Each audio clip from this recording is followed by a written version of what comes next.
Good morning and again welcome back to my daily blog. কেমন আছো তোমরা সবাই? আশা করছি সকলে খুব ভালো আছো। আমিও মোটামুটি ভালোই আছি। তো আজকে সকালবেলা একটু তাড়াতাড়ি ঘুম থেকে উঠেছিলাম, প্রায় ওই 8টার সময়। তো ঘুম থেকে ওঠার পরে এখানে বিছানাটা গুছিয়ে নিয়েছি, আর তারপরে কিন্তু অনেকটা টাইম কেটে যাওয়ার পর ওকে আবার একটু ঘুম পাড়িয়ে দিয়েছি।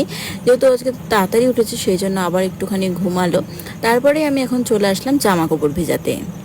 তো তারপরে এখানে জামা কাপড়গুলোকে ভিজিয়ে নিচ্ছিলাম, আর তখন চলে এসেছিলো পুলু, এসে আমাকে জিজ্ঞাসা করছে ভাই কোথায়।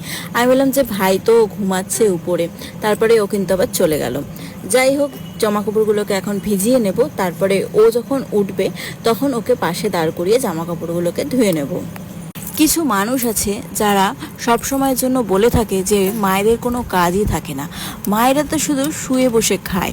তো তাদের ক্ষেত্রে কিছু কথা, সেটা হচ্ছে মায়েরা কিন্তু শুধু শুয়ে বসে খায় না। একটা বাচ্চাকে সারাদিন ধরে দেখাশোনা করা, তাকে খাওয়ানো, ঘুম পাড়ানো, আদার্স যে সমস্ত কাজবাজগুলো আছে সেগুলোও কিন্তু মায়েদেরকে করতে হয়। যেমন আমাকেই ধরো, আমি কিন্তু সব কাজ করতে পারি না ঠিকই, কিন্তু কিছু কিছু কাজ আছে যেগুলোকে আমাকে করতেই হবে। যেমন ধরো, আমার ঘরটাকে একটুখানি গোছানো, আমার ঘরটাকে পরিষ্কার রাখা, আমার ছেলেকে দেখাশোনা করা, আমার ছেলেকে টাইম মতো খাওয়ানো, ঘুম পাড়ানো, এই সমস্ত কিছু কিন্তু আমাকেই করতে হবে। আস্তে আস্তে যখন ও বড় হয়ে যাবে তখন আস্তে আস্তে আমি সমস্ত কাজবাজিগুলোকেই আবার নিজে থেকেই করব।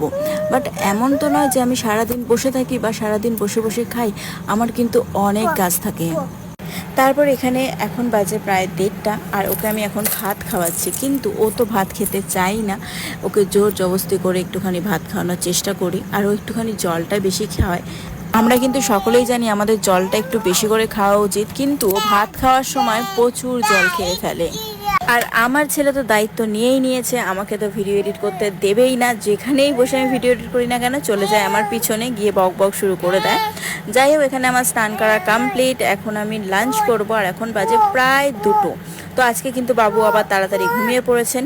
তো আজকের লাঞ্চে ছিল হচ্ছে ভাত আর মাছের তরকারি ছিল, আর ওর জন্য যে ভাতটা রান্না করেছিলাম সেটা একটু বেঁচে গেছিলো, সেটাই এখন খেয়ে নেব। আর কাঁচা কলার ছোকলা বাটা ছিল, আর ছিল একটা ডিম সেদ্ধ। তো এখানে খাওয়া দাওয়া শেষ করতে না করতে একটুখানি যেই শুলাম, উঠে গেলেন বাবু। এখন বাজে প্রায় 3:30, আর এই যে এখনও জানলা থেকে জামা কাপড়গুলো তুলে এখন ওর বাবার হাতে দিচ্ছে। ও জামা কাপড় কিছুতেই মেলতে দেবে না এই জানলার মধ্যে। যাই হোক, আবার শুরু হলো যুদ্ধ। এই যুদ্ধ কতক্ষণ চলবে ভগবানই জানে, কারণ ও যদি না ঘুমায় আমাদেরও আর একটুও ঘুম হবে না।